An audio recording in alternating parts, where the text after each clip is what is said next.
I inherited my grandmother's house, but it turned out my family sold it without telling me.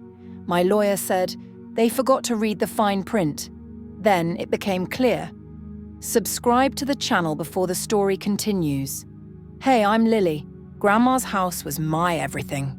She used to sit me on her lap, point at the creaky porch and say, "That's yours one day, sweet girl." It wasn't just a house. It was her hugs, her stories, her warm kitchen smelling like cinnamon. She promised it'd be mine, and I believed her. But then she was gone, and everything flipped upside down. My family, my own mom, my sneaky uncle, even my cousins sold it. Didn't tell me a word. Not a call, not a text, nothing. I found out when I drove by one day planning to sit on that porch and feel her clothes again.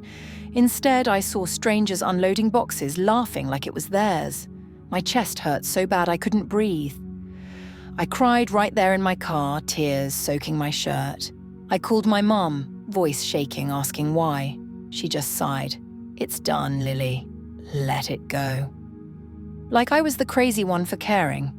My uncle mumbled something about money, and my cousins wouldn't even pick up. They'd cashed out and left me empty. I felt like a fool, like I didn't matter. But then I went to my lawyer just to see if I had any shot. He's this old guy with messy hair, and he started flipping through papers, smirking. I was a wreck, wiping my eyes, when he looked up and said, "They forgot the fine print." His grin was weird, like he knew something big. I didn't get it at first. Fine print? What's that mean? But the way he said it, slow and sharp, made my stomach flip. Like a door was cracking open. Now I'm standing here, heart pounding, holding something they don't know about. It's not just hurt burning in me anymore. It's fire. They thought they could sneak this past me, take what's mine and laugh it off. They don't know I've got a secret now, something Grandma left just for me, and trust me, when I'm done, they're going to wish they'd never dared to cross me. This isn't over. It's just starting. You won't believe how I found out they stole Grandma's house from me. I was driving over one sunny afternoon, windows down, thinking I'd sit on her old swing out back. I just wanted to feel her with me, you know? But as I turned the corner, my heart stopped. There was a moving truck parked in the driveway, and people I'd never seen were hauling stuff inside, boxes, a couch, even a kid's bike. They were chatting and laughing like they owned the place, my place. I slammed on the brakes, staring, my hands sweaty on the wheel. Strangers were in Grandma's house, acting like it was theirs, and I hadn't even known it was gone. I called my mum right then, my voice all shaky. "What's happening?" I asked. She sounded annoyed, like I was bothering her. "We sold it, Lily. It's done. Move on." That's all she gave me. Cold words. No sorry. No nothing. I tried my uncle next, my throat tight. He just said, "We needed the cash," and hung up. My cousins? They dodged me completely. I could picture them all sitting around counting the money they got, not caring that it was my dream they'd ripped away. They'd split it up between them, probably bought new cars or fancy dinners, while I was left with zero. Not a dime, not a heads up, not even a shred of respect. I sat there in my car, the engine humming, feeling like I'd shrunk to nothing, like I was some kid they could push around and forget. My chest ached, and my eyes stung with tears I didn't want to let fall. They'd erased me from Grandma's story, and it hurt so deep I could barely breathe. But then, under all that pain, something sparked. A little voice in my head whispered, "Don't let them win." It wasn't loud, but it was stubborn. I wiped my face, gripped the steering wheel, and thought, "Okay, fine. You want to play like this? I'm not done yet." Something in me woke up that day. I was going to fight. After my family crushed me by selling Grandma's house, I didn't know what to do. I was lost, but I couldn't just sit there feeling sorry for myself. So I dragged myself to this lawyer I'd heard about, a scruffy guy named Mr. Tate, with a tiny office that smelled like coffee and old books. I wasn't expecting much, just someone to tell me I was out of luck. I walked in, still shaky from crying, and spilled the whole mess, how my mom and uncle sold the house, how they didn't even tell me. He leaned back in his creaky chair, listening, not saying much at first. Then he asked, "You got any papers from your grandma?" I had this envelope she'd left me, stuffed with stuff I hadn't touched because it hurt too much to look. He took it, slid out a stack of yellow documents, and started flipping through them, his glasses slipping down his nose. I just sat there, picking at my nails, thinking it was pointless. But then his eyes lit up, and he jabbed a finger at some scribbly little words at the bottom of a page. "Well, well," he said, his voice low like he'd found gold. "This changes everything." I blinked at him, confused. "What does?" I asked, leaning forward. He tapped the paper again, grinning like a kid with a secret. "You'll see," he said, and handed me the whole pile. "Take this home. Read it slow." I left his office, the envelope tucked under my arm, my head spinning. That night, I sat on my couch with a cup of tea, spreading the papers out on the floor. My hands were trembling as I squinted at the tiny print he'd pointed to. It was all legal gibberish at first, but then I started piecing it together. Words about ownership, signatures, rules my family didn't follow. My heart started thumping loud. They'd screwed up, big time. Not just a little mistake, but a giant gaping hole in their sneaky plan. I looked up, staring at the wall, and whispered, "Oh, you're in trouble now." For the first time in days, I smiled. They had no idea what I'd just found. So I just figured out from Grandma's papers that the house couldn't be sold unless I signed off on it. My signature was supposed to be there, big and clear, but it wasn't. Someone had scribbled something sloppy instead. They'd faked it, thinking I'd never notice. My blood boiled when I realized it, but I didn't run to them yelling. No way. I zipped my lips, tucked that little bombshell in my back pocket, and decided to have some fun. If they wanted to play dirty, I'd play smarter. I started small just to rattle them. One morning, I snuck over to my mum's place before she woke up. I grabbed a sticky note, wrote "You forgot something" in my messiest handwriting and slapped it under her windshield wiper. Then I hit my uncle's truck. Same note, same spot. I even left one on my cousin's fancy new bike, the one he probably bought with Grandma's money. I didn't sign them, didn't explain. I just wanted them squirming, wondering who knew what. And, oh, they squirmed fast. I saw my mum later that day glancing at her car like it might bite her. My uncle called her, voice loud through the phone, asking if she'd seen the creepy notes. I hid my grin, sipping coffee at a diner nearby, watching them unravel. I kept it going. Next, I mailed them random envelopes with nothing inside, just blank paper, addressed in a handwriting they wouldn't recognize. My cousin texted the family group chat, "This is freaking me out, what's going on?" No one had answers, and I loved it. Their smug faces from when they told me to move on were gone, replaced with wide eyes and sweaty palms. I wasn't ready to show my cards yet, but I could feel them getting jumpy, second-guessing every move they'd made. They thought they'd pulled off the perfect trick, but I was turning it into their nightmare. And the best part?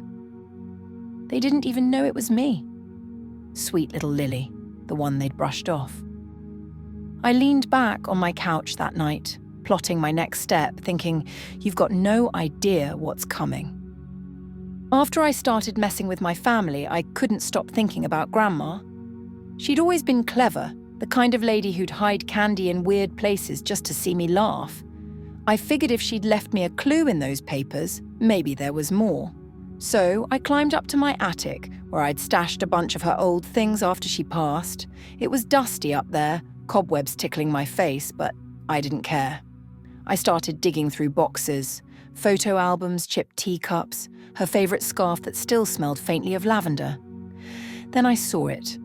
A small metal box, rusted shut, tucked behind a stack of faded quilts. I'd never noticed it before, and my heart skipped. I grabbed a screwdriver from downstairs and pried it open, my breath catching as the lid popped loose. Inside, there was just one thing, a folded piece of paper, yellowed and soft, like it had been waiting for me. I unfolded it slow, and there was Grandma's handwriting, all loopy and familiar. "Lily, my sweet girl," it started. "The house is yours, always. I made sure of it. If they try to take it, they'll pay. Trust me. My hands started shaking so bad I almost dropped it. She'd written this for me like she knew they'd pull something shady. I read it again, then again, my eyes blurry with tears.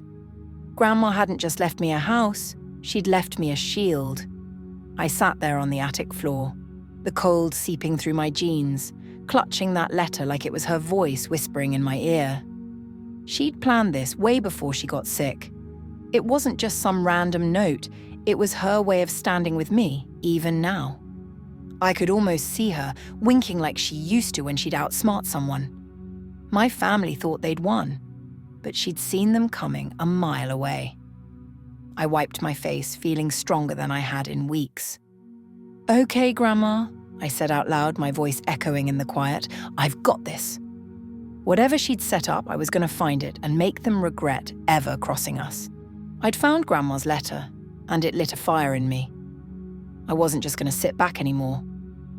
I wanted my family to squirm, to feel the weight of what they'd done.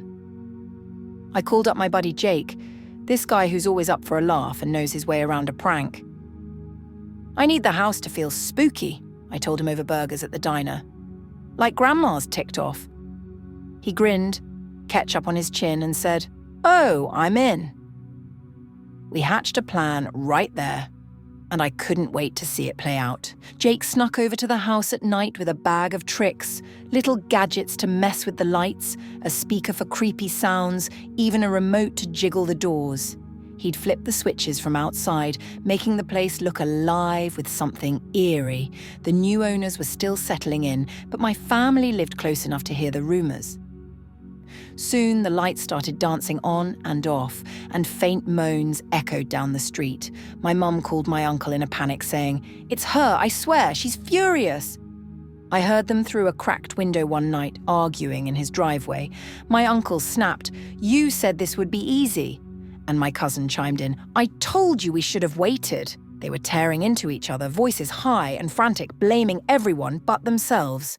I parked my car a block away, hood up, watching it all unfold. Jake texted me updates. "Door just slammed, they're losing it." And I had to bite my lip to keep from laughing out loud. They'd been so smug counting their cash, but now they were jumping at shadows, thinking Grandma's spirit was after them. It was perfect. I leaned against a tree, the cool night air on my face, feeling this warm glow inside. They didn't know I was behind it, pulling strings like a puppet master. For once, I wasn't the one hurting. They were. And oh, it felt good to see them sweat, unraveling right in front of me while I stayed hidden, grinning in the dark. I was already riding high from watching my family freak out over the haunted house, but then something huge hit me, like a lightning bolt straight out of Grandma's attic. I'd gone back up there one rainy afternoon, still buzzing from the chaos I'd caused. That little metal box was sitting where I'd left it, and I figured I'd poke around again, see if I'd missed anything. I tipped it upside down, and out slid a thick folded paper I hadn't noticed before. It was heavier than the letter, sealed with this waxy stamp that had her initials. E.M. My fingers fumbled as I broke it open, and there it was. A second deed, crisp and official, with Grandma's name all over it. I sat back on my heels, reading it slow because my brain couldn't keep up. It wasn't just for the house, it was for the land. And it said something wild. Confirmed oil deposits appraised at millions. My jaw dropped. Oil, under that scrappy little yard where I used to chase fireflies. I blinked at the words, heart hammering until it sank in. Grandma hadn't just left me her home, she'd left me a fortune, buried deep where no one else bothered to look. She'd known all along, and she'd locked it up tight for me, her sweet girl, like some treasure map only I'd find. I started laughing, loud and shaky, right there in the dusty attic. My family thought they'd scored big, selling the place for peanuts, some quick cash to split and spend. They had no clue what they'd tossed away. They'd been so greedy, rushing to grab what they could, that they never dug past the surface. But Grandma? She'd outsmarted them all, hiding the real prize in plain sight. I clutched that deed to my chest, feeling like she was right there, patting my head. They thought they'd beaten me, left me with nothing. Oh, they were so wrong. I wasn't just getting the house back. I was getting everything. Millions. And they'd never see a cent. Grandma had played the long game, and I was her winning move. I had Grandma's secret weapon, that second deed proving the house and the oil-rich land were mine. I wasn't about to let my family wiggle out of this one. I took it straight to court, my hands sweaty but steady as I handed over the papers. My lawyer, Mr. Tate, stood beside me, smirking like he'd been waiting for this. I showed the judge the deed, then pointed out the sale contract my family had cooked up. The signature they'd slapped on it, supposedly mine, was a joke. It didn't even match my handwriting. It looked like a kid's doodle. The judge squinted at it, then at me, and I could see the gears turning. The room got real quiet when he ruled the sale was trash, null and void, he called it. The house was mine again, just like Grandma wanted. My family wasn't there, but I knew they'd hear soon enough. Turns out they'd been so sure of themselves, they'd blown through the cash already. New tires for my uncle's truck, a flashy watch for my cousin, fancy dinners for my mom. They thought they were set. But now, with the sale undone, the buyers wanted their money back. And my family didn't have it. They were stuck, drowning in debt they couldn't climb out of. My phone started buzzing that night. My mom's number, then my uncle's. Even my cousin who never talks to me. Voicemails piled up, their voices all desperate. "Lily, we're sorry," my mom whined. "We didn't mean it. Help us out." My uncle growled, "You can't do this to us." I just sat there on my couch, letting it ring, watching the screen light up over and over. I didn't pick up. Why should I? They didn't care when I was crying, begging them to explain. Now they were broke, scrambling, and I was the one holding all the cards. I leaned back, sipping tea from Grandma's old mug, feeling this calm settle over me. They'd built their castle on sand, and it was crumbling fast. Me? I was done fixing their messes. They'd figure it out, or they wouldn't. Not my problem anymore. I'm sitting right now in Grandma's house, my house, on her old floral couch, the one that still smells faintly of her perfume. The windows are open, letting in a soft breeze, and the creaky porch swing squeaks outside, just like it used to. The strangers who thought they'd claimed it, gone, packed up their boxes and drove off after the court kicked the sale to the curb. I walked in that first day, my shoes tapping on the hardwood, and it hit me. This is mine. Not just the walls and the roof, but the land underneath, humming with oil worth more than I can even wrap my head around. Grandma made sure I'd have it all. My family, they're out there somewhere empty-handed. No fancy watches, no shiny truck tires, just a big fat zero where their bank accounts used to be. They thought they'd outsmarted me, cashing in quick and leaving me in the dust. But they didn't see the trap Grandma laid, the little details they skipped over in their rush to grab what wasn't theirs. I saw it, though. I held on to every word she left me, every hint, and turned it into this, a victory they can't touch. My phone's quiet now. They've stopped calling. Guess they finally got the message. I wander through the rooms sometimes, touching the walls, the chipped paint she never got around to fixing. It's like she's here with me, her voice in my head saying, "Told you, sweet girl."